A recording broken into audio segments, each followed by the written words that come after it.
మిర్యాలగూడలో ఒక రాక్షస పాలన నడుపుదామని మన టీఆర్ఎస్ ప్రభుత్వం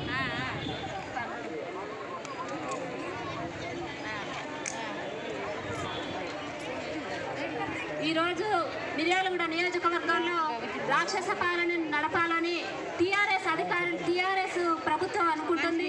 ఇక్కడున్న ఎమ్మెల్యే గారు, చైర్మన్ గారు కూడా కలుపుకొని వారికి కేటాయించిన వార్డులలో, వారు గెలుచుకున్న వార్డులలోనే అభివృద్ధి చేయాలని, మిగతా వార్డులని మట్టి కొట్టుకుపోవాలని చూస్తున్నారు.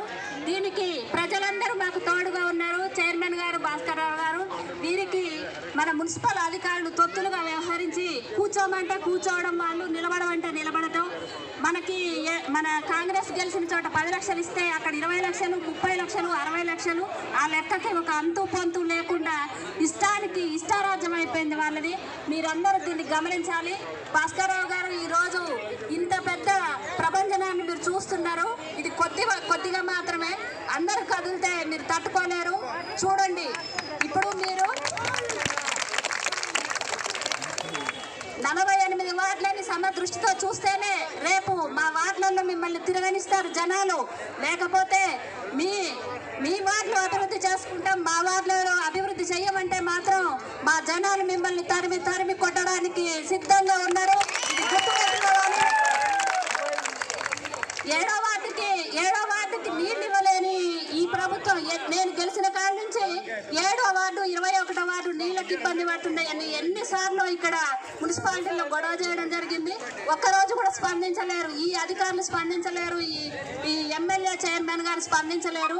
ఇలాంటి చిన్న విషయాలు కూడా చేయలేని ప్రభుత్వం మీ ప్రభుత్వం. మీరు అసెంబ్లీలో కొట్లాడలేరు. మీరు అసెంబ్లీలో డబుల్ బెడ్రూమ్ ఏమైనా అడగటం చేత కాదు. కానీ మిర్యాలు కూడా ప్రజల మీద మీ ప్రతాపం. వీళ్ళందరూ ఓట్లేస్తేనే రెండోసారి మీరు ఎమ్మెల్యే అయ్యారని గుర్తుపెట్టుకోండి. ఖచ్చితంగా 50-50 ఇస్తేనే ఊరుకుంటాం. లేకపోతే మేము మీ కేటీఆర్ దగ్గరికే వెళ్తాం. మీ అంతు చూసే వరకు వదిలిపెట్టే ముచ్చటే లేదు. నేను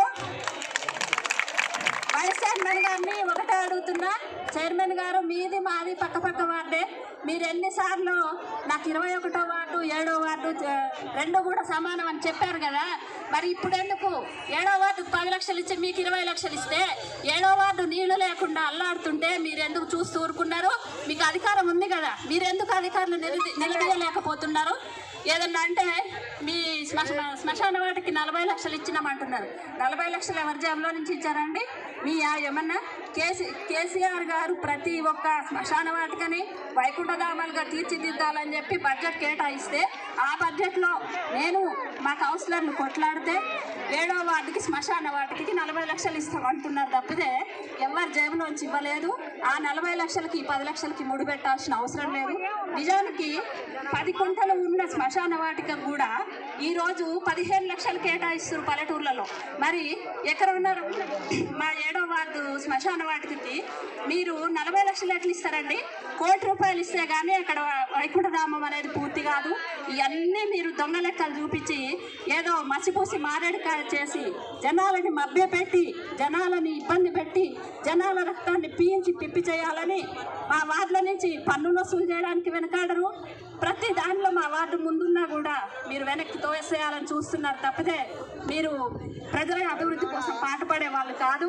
మేము ఖచ్చితంగా చెప్తున్నాం, మా వార్డులలో నిధులలో ఏ తేడా వచ్చినా కానీ మేము వెనకడుగేసేది లేదు. ఇది గుర్తుంచుకోవాలి. మేము శంకర్ నాయక్ గారు, బిఎల్ఆర్ గారి ఆధ్వర్యంలో ఎప్పుడు పోరాటంలో పిలిచినా మేము ముందుంటాం. మీ అంతు చూసే వరకు వదిలిపెట్టే ప్రసక్తే లేదు.